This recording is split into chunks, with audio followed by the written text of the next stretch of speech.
Hi there. Are you tired of living paycheck to paycheck and struggling to make ends meet? Do you want to take control of your finances and start saving for the future? If so, keep watching. The first step to managing your money is to create a budget. Make a list of your income and expenses and determine where you can cut back. A budgeting app or spreadsheet can help you keep track of your spending and stay on top of your finances. Once you have a budget in place, start saving automatically. Set up automatic transfers from your checking account to a savings account each month.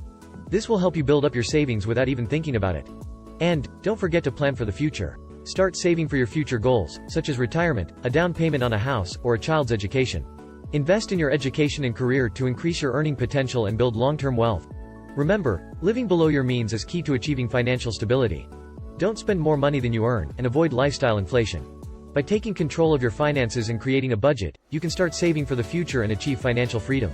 I hope these tips and tricks help you take control of your finances and start saving for the future. Please like and subscribe. Thanks for watching.